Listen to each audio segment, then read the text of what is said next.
Hello, everyone, and welcome to our cozy corner of the internet. Today, I want to share a story with you. It's not a fairy tale with dragons or castles, but a story about something we all experience at some point in our lives, the feeling of being a little bit lost. Imagine a young artist named Leo. Leo lived in a small, quiet town where every street was familiar and every face was a friend. He loved to paint. Since he was a child, his world was filled with colors, brushes, and canvases. He painted the sunrise over the hills, the flowers in his mother's garden, and the happy faces at the local market. His paintings were beautiful, and everyone in town admired his talent. They would say, "Leo, you have such a gift. You will be a great artist one day." Leo was happy with this praise. He believed them. His path seemed clear and straight, like the main road that ran through his town. He would be the town's artist, capturing its simple beauty for years to come. But as he grew older, a strange feeling started to creep into his heart. It was a quiet whisper at first, easy to ignore. He was painting the same beautiful sunset he had painted 100 times before when the whisper became a little louder. Is this all? The sunset was still beautiful, but the joy he felt while painting it was less. The colors didn't seem as bright, and his hand didn't move with the same excitement. He felt guilty for thinking this. He had a talent that people loved. He had a clear path. Why wasn't he happy? This question made him feel lost, as if he was in a thick fog. The familiar streets of his town suddenly felt like a maze with no exit. He was surrounded by friends and family, but he felt completely alone. One day, he decided he couldn't ignore the feeling anymore. He packed a small bag with a few clothes, his smallest sketchbook, and a pencil. He told his family he needed to go on a trip just for a little while. He didn't know where he was going. He just bought a train ticket to a place he had never heard of, a big, noisy city by the sea. The city was the complete opposite of his quiet town. It was a storm of sounds, sights, and smells. The buildings were so tall they seemed to touch the clouds. Thousands of people rushed past him, each with a different story in their eyes. At first, Leo was terrified. The feeling of being lost was no longer a quiet whisper. It was a loud roar.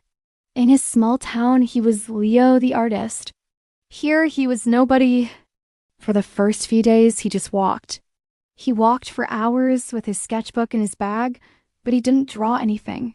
He just watched. He watched the city wake up in the morning and go to sleep at night. He watched the waves crash against the shore and the ships sail out to the vast, open ocean. One afternoon, he found himself in an old part of the city. The streets were narrow and full of small, interesting shops. In one window, he saw strange sculptures made from old metal parts. In another, there were clothes with wild, vibrant patterns he had never imagined. He walked into a small art gallery. The paintings inside were not like his. They were not pretty pictures of sunsets or flowers. They were full of strange shapes, dark colors, and intense emotions. Some were confusing, some were a little scary, but all of them were powerful. They felt real. He spoke to the gallery owner, an old woman with kind eyes. He told her he was a painter. He hesitantly showed her some drawings of the pretty landscapes from his hometown. She looked at them carefully and said, "You have good skill. Your hand knows how to draw. But tell me, what does your heart want to draw?" Her question hit him like a lightning bolt. What does my heart want to draw? He had always painted what he thought people wanted to see. He had never truly asked himself that question. That night, back in his small room, he opened his sketchbook. He didn't try to draw something beautiful. He just let his pencil move. He drew the feeling of being lost in the big city. He drew the noise, the confusion, and the loneliness. His lines were messy and chaotic. The drawing wasn't pretty, but when he was finished, he looked at it and felt a sense of relief. For the first time in a long time, he felt like he had told the truth. Leo stayed in the city for a few more weeks. He kept drawing. He drew the tired face of a man on the morning train. He drew the joy of children playing in a park fountain. He drew the tall, gray buildings against a stormy sky. His art was changing.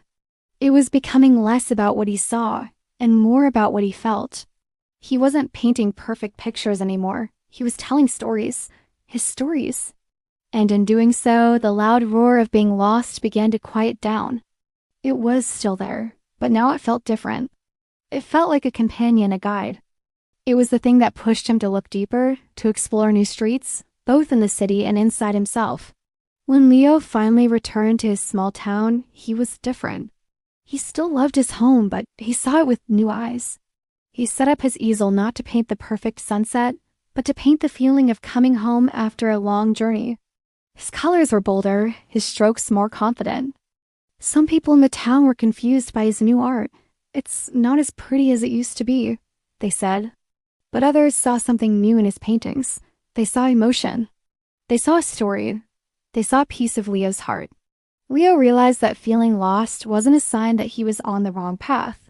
It was a sign that he was ready for a new one. It was the moment he stopped following the map someone else had drawn for him and started drawing his own. The empty, foggy feeling was actually a blank canvas, waiting for him to create something new, something that was truly his. So if you ever feel lost, remember Leo, remember that it's okay. It doesn't mean you failed or that you're going in the wrong direction. It might just be a quiet invitation from your heart to explore.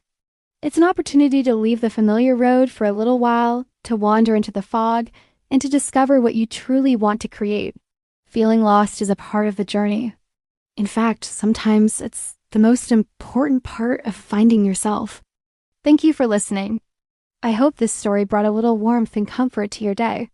If you enjoyed it, please consider liking this video and subscribing for more cozy stories. See you next time.